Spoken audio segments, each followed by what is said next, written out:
Hello everyone, welcome back to global IT info solution. और इस series में हम क्लास मैनेजमेंट सिस्टम के सारे फीचर्स को डिटेल्स में समझेंगे ताकि आप इस सिस्टम को इजीली यूज कर पाओ एंड क्लास के डेली ऑपरेशंस को फास्ट एंड एफिशिएंट बना पाओ। तो चलिए स्टार्ट करते हैं। आज की इस वीडियो में हम बात करने वाले हैं एक्सपेंसेस के बारे में कि हम किस तरह से एक्सपेंस को ऐड अपडेट डिलीट करवा सकते हैं। सबसे पहले आपको आपके यूजर नेम एंड पासवर्ड के थ्रू सिस्टम के अंदर लॉगिन कर लेना है। जैसे ही आप लॉगिन करोगे आपको कुछ इस तरह का डैशबोर्ड देखने को मिल जाएगा।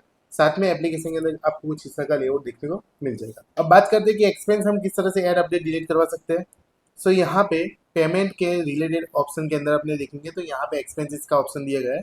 जैसे ही एक्सपेंसेस पे क्लिक करेंगे तो जितने भी एक्सपेंस हमने पहले ऐड किए होंगे वो सारे आपको यहाँ पे देखने को मिल जाएंगे।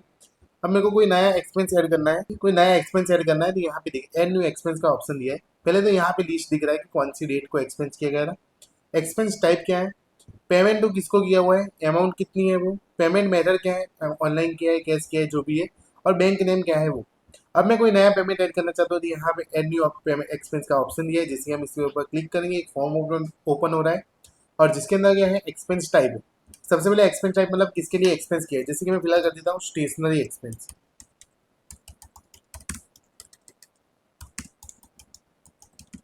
और पेमेंट टू मतलब किसको किया है, समझो कि जय महादेव स्टेशनरी को किया हुआ है। कितना अमाउंट किया था, समझो कि 5500 रुपीज़ का पेमेंट किया है। कौन सी डेट को किया हुआ है वो, और क्या है उसका मतलब किसके थ्रू किया हुआ है। जैसे कि कैश किया हुआ है, चेक किया हुआ है, या ऑनलाइन ट्रांसफर किया हुआ है। तो समझो कैश किया हुआ तो हम कैश सिलेक्ट कर लेंगे, चेक किया होगा तो चेक सिलेक्ट कर लेंगे, या तो ऑनलाइन ट्रांसफर किया होगा तो ऑनलाइन ट्रांसफर सिलेक्ट कर लेंगे। फिलहाल मैं यहाँ पे जैसे कि चेक कर लेता हूँ और कौन सी बैंक का चेक था वो सिलेक्ट करते हैं। मेरे पास यहाँ पे एसबीआई बैंक के अंदर क्रेडिट होने वाला था तो मैंने एसबीआई बैंक लिख दिया है। और चेक नेम, चेक नंबर है, जो भी चेक नंबर होगा वो अपने यहाँ पे एंटर कर लेंगे। अगर मेरे पास चेक का इमेज पड़ा हुआ है तो मैं यहाँ से उसको सिलेक्ट करके इमेज को भी अपलोड कर सकता हूँ और ऐड एक्सपेंस पे क्लिक कर देंगे। अब जो हमने एक्सपेंस ऐड किया है वो आप देखो यहाँ पे ऐड हो चुका है। आज की डेट के अंदर स्टेशनरी एक्सपेंस और जय महादेव स्टेशनरी को पेमेंट किया है 5500 का। टोटल एक्सपेंस कितना हुआ है, 9100 है। 5500, 3500 एंड 100, ऐसे टोटल 9100 का पेमेंट किया गया है। तो ये टोटल क्या दिखा रहा है, ये सारी चीजें दिखा रहा है। अब मैं यहाँ पे देखो एडिट का ऑप्शन दिया है।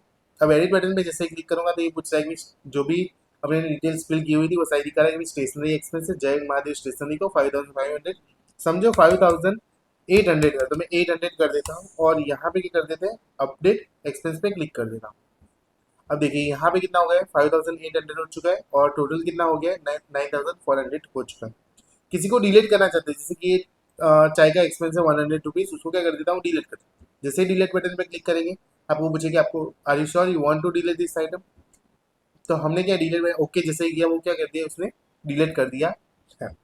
यहाँ पे ऊपर जो ऑप्शन दिया है वो ग्लोबल फिल्टर के, आप यहाँ से कोई भी चीज़ सर्च कर सकते हैं जैसे कि वाई डेट वाइज, या समझो कि कोई एक्सपेंस टाइप वाइज, या चाय वाले भैया मतलब पेमेंट टू के अकॉर्डिंग, अमाउंट के थ्रू, फिर ऑनलाइन ट्रांसफर के थ्रू, जो भी है।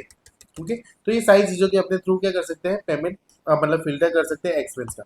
और उसके बाद यहाँ पे फिल्टर्स का ऑप्शन दिया है जिसमें पर्टिकुलरली बहुत सारे ऑप्शंस दिए।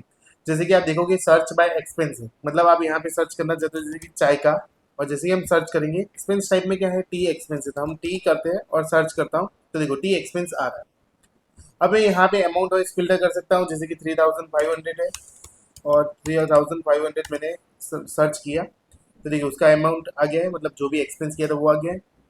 एक्सपेंस मेथड है, एक्सपेंस मेथड है मतलब कैश का कौन सा पेमेंट किया है, चेक से कौन सा किया है, तो चेक पे सर्च करते हो और सर्च करूंगा तो देखो चेक वाला जो भी पेमेंट था वो देखने को मिल रहा है। ऐसे बैंक वाइज फिल्टर कर सकते हैं। वैसे ही एक्सपेंस डेट का है कि आज की डेट मतलब कोई पर्टिकुलर डेट के अकॉर्डिंग फिल्टर करना हो तो कर सकते हैं। फिर उसका फ्रॉम है टू का ऑप्शन है, मतलब पर्टिकुलर इस डेट से लेकर इस डेट तक का क्या करना है एक्सपेंस करना है, यहाँ से यहाँ तक का फिल्टर करना है तो वो कर सकते हैं। और यही डेटा आप डाउनलोड भी कर सकते हो पीडीएफ फॉर्मेट के अंदर, जिससे डाउनलोड रिपोर्ट पे क्लिक करते हैं तो देखो यहाँ पे क्या हो गया है पूरा का पूरा जो भी जितने भी एक्सपेंस है वो सारे क्या हो रहे हैं डाउनलोड हो चुके हैं। देखिए एक्सपेंस रिपोर्ट है, कौन सी डेट को जनरेट किया गया था, कितने बजे जनरेट किया गया वो सारी चीज़ें डिटेल्स आती है। टोटल अमाउंट कितना है 9300 है, कौन से एक्सपेंस है वो दिखा रहा है। अगर मैं पर्टिकुलरली कोई फिल्टर अप्लाई करता हूँ जैसे कि मैं यहाँ पे कर देता हूँ टी का एक्सपेंस ही चाहिए, जैसे हम टी सर्च करेंगे तो टी का जितना भी डेटा था वो आ रहा है। अब यहाँ पे डाउनलोड रिपोर्ट पे क्लिक करेंगे तो क्या कर रहा है देखो जितना भी आपने ने सर्च किया था उसके अकॉर्डिंग ही आपको रिपोर्ट जनरेट करके देता है। तो आप यहाँ पे जैसे कि पर्टिकुलरली एक मंथ का फाइंड करना है कि इतने से इतने डेट में कितना एक्सपेंस किया था, समझो पर्टिकुलर एक दिन का एक्सपेंस फाइंड करना है, तो वो करके उसकी पीडीएफ जनरेट करवा सकते हो। मतलब वो सारी चीजें आप यहाँ से फिल्टर करके जनरेट करवा सकते हो। सो ये था हमारा एक्सपेंसेस के बारे में। इस वीडियो में हमने क्लास मैनेजमेंट के कुछ फीचर्स के बारे में देखा हुआ है। मिलते हैं नेक्स्ट वीडियो में कुछ नए फीचर्स के साथ जो हमारे सिस्टम को दूसरे सिस्टम से अलग बनाता है। Thank you.